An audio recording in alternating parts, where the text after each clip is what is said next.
quick little showcase for this PC I built recently. Just sold yesterday. Was looking at 2060 builds because it seems like the 2060 is going to be like the new minimum for what you can actually play games with. I mean, that's not necessarily true. That's one of those things where a new minimum to play all games, because now with Indiana Jones, we have games that are being released that have ray tracing features built into the game, and if your GPU is not capable of ray tracing, then the game won't even launch. So again, when I say new minimum, I mean new minimum to launch all games, not so much where you have to have at least a 2060 or you can't play games at all, because it's definitely not the case. I'm definitely still using older GPUs than the 2060 and having good experiences with. I would probably argue that the GTX 1070, RX 580, those are still like the bottom that you can go. Although I have been playing with the GTX 980 still and having good experiences there, but you're going to run into more issues with not being able to launch games. So anyway, the one thing I can say that hold this back is VRAM issues, because I'm only testing 3 games for this real quick, because I've already tested other games before with the 2060.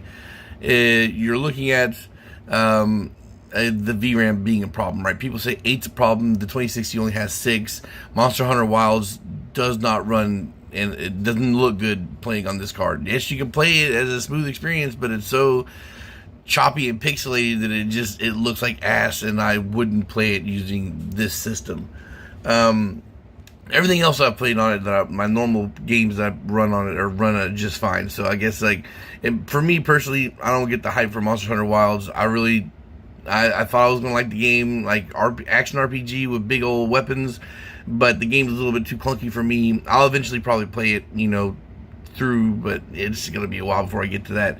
So, being that it was new games to test on it, Assassin's Creed Shadows, that looked and played smooth, so it's definitely a better experience than Monster Hunter, and actually enjoy that game a little bit more than Monster Hunter. So that looks pretty good on there. And then what's Dragon Age, the Veilguard, right? Because that's also something I picked up recently for benchmarking, because the fact that the game's like, it's essentially half off. More than half off is like $30, and it plays on a potato. So I've been using it to benchmark on my my weaker systems and having a good experience with it. Plus, actually, the combat system works pretty well for me. I like that fast-paced stuff, and there's no stamina bars for the rolling around. So I appreciate that. And it's a pretty easy game. It's going to be able to give you steady progress. It's still hard enough to challenge you, but a little bit, but it's not going to make you rage and throw your controller across the room. So I think it's a pretty solid game so far. Maybe the storyline's not, but the gameplay itself works well for me. So again, like the system, like I know I probably already had the tag up there and took it down, but it cost me $448 to build. You can see most of the prices are well under $100. The GPU is going to be one of those things where you're just not going to be able to avoid spending money, and that price tag is kind of old. So $112, but that was $112 like in November, or October, November last year.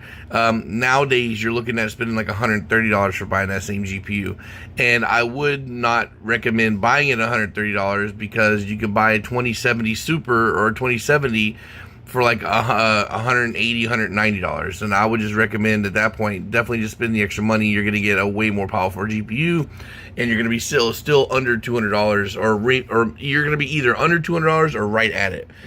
And again, if you could buy the 2060 for $100 or really close to $100, then by all means do that. But like $112 now gets you a GTX 1080, and I'll probably never buy that GPU again, because there's just better options that you can go with. If you're trying to go for a budget, there are better options to go that are cheaper.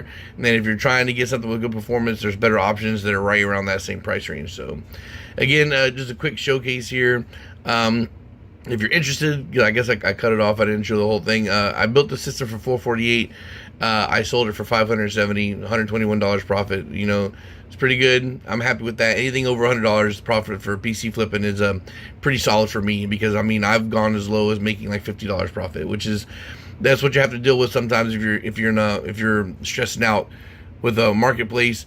Plus, it seems to be like if you're trying to PC flip, the best thing to do is either build low end stuff, because a lot of times, guys, my most profitable and most flip fast or fast flipping PCs are the ones that are budget built, for low end stuff. I hear all the time Valorant, Apex, stuff like that, and just don't skip out on aesthetics, because a lot of times a lot of these guys on marketplace are throwing up machines that look ugly as hell, asking a lot of money for it.